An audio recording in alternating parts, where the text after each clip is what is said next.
Good evening, ladies and gentlemen. These are time for another wee update. It's been a couple of days about the big hikes. The second one is coming up now, the 29th. That's only 2 weeks away. There'll be the Seven Sisters up in Donegal.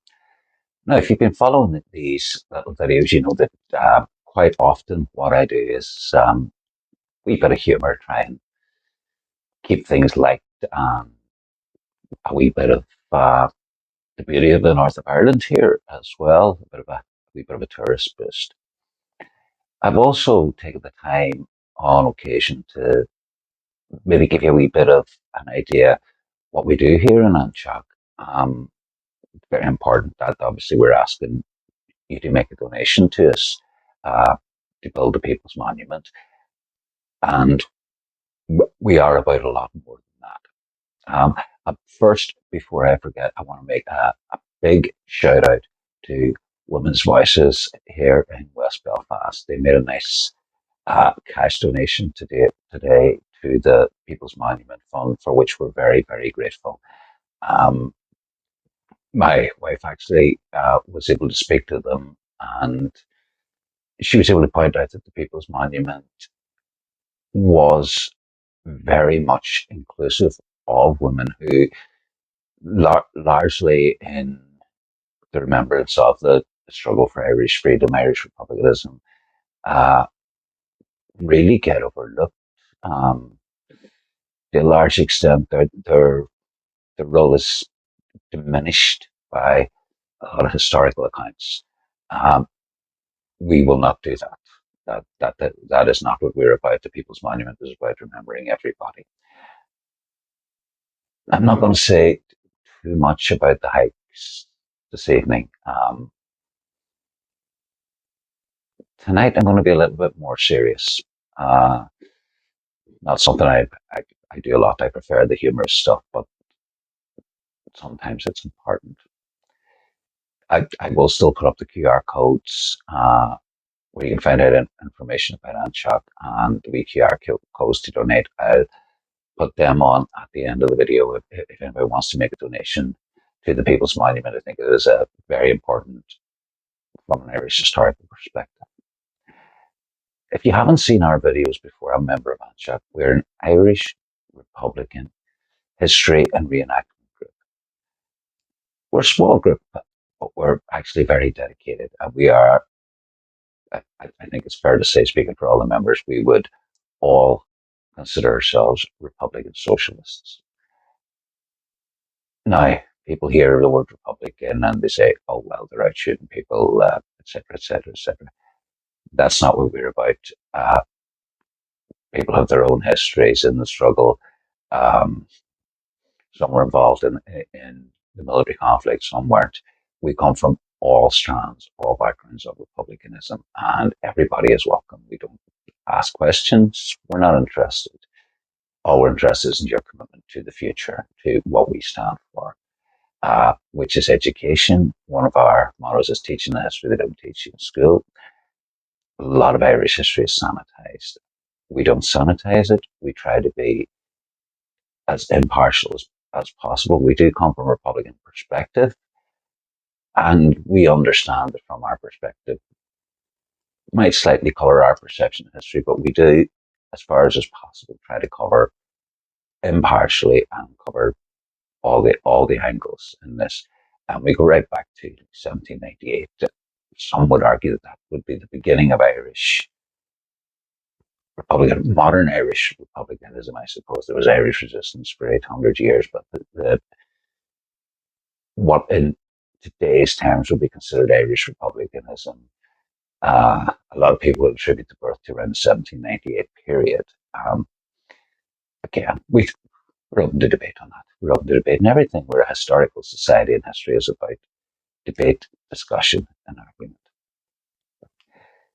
Now, as Republican socialists, I said it before in one of the videos, one of the huge aspects of our group and our members is giving back to our own communities through our education projects, which are free to everyone. We run a wee museum every year that's absolutely free. Uh, We attend events, commemorations, no charge for any of that. We don't charge people for anything we do. We very gratefully accept donations, but we never charge. People can't afford it. That's fine. They'll never be asked for a penny for it. I also mentioned before that we have almost an international perspective, that Ireland has so much to offer the world, um, through our experiences, good and bad, down the years. And we have an affinity to struggles across the world. Today, I want to talk a little bit about the situation in Palestine. I'm sure some other guys in the group are turning and saying, well, talk about the money. But they won't be, but that's as near as I'm getting to humour tonight. It's a subject that's very close to our heart. It's very close to our ideals, for reaching out. End of last year, early this year, as a group, we raised well over £10,000 for donations for medical aid for Palestine. That money's gone across, drop in the ocean for the need. Um, we worked failure last week. We had a few stalls at the Belfast Fair, the Big West Belfast Cultural event. I was very, very heartened. Uh, the stall beside us, Mothers Against Genocide, I probably got their name wrong. They know who they are, raising funds for Palestine. I'm not a big fan of Sinn Féin. I've nothing to do with them. We've nothing to do with any other group, I should say. I'm not dissing Sinn Féin on that specifically, but we're not connected to them. Uh, there was a Sinn Féin affiliated stall raising money for Palestine as well. There were numerous events, talks. So the connection between Ireland and Palestine is very, very strong. It's very, very deeply felt. Today in the news, it was announced that the official death toll from Israeli military action has passed 40,000 dead. That's a lot of people. From the population of Gaza, it is one person in every 50 has been killed by direct Israeli military action. Now, that's only the recorded deaths. It's believed that a minimum of 10,000 other people have been killed and their bodies are under the rubble. There are countless thousands who have died through lack of medical treatment, through starvation, through heartbreak in some cases. I am lost for words.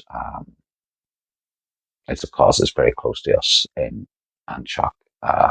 We feel very, very strongly that Ireland supports Palestine. Ireland will never forget. Ireland will never stop raising the voice for the Palestinian people.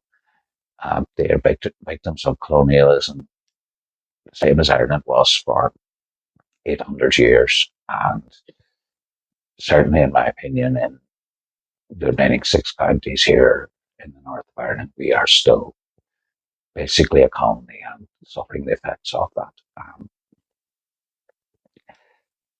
I just think it's very important that milestones like this should be mentioned, should be talked about, should be put out there, should be screamed from the rooftops. Remember that Britain is supporting the genocidal Israeli regime. They've supplied them arms. Historically, they were involved, directly involved, almost responsible for creating the Zionist state.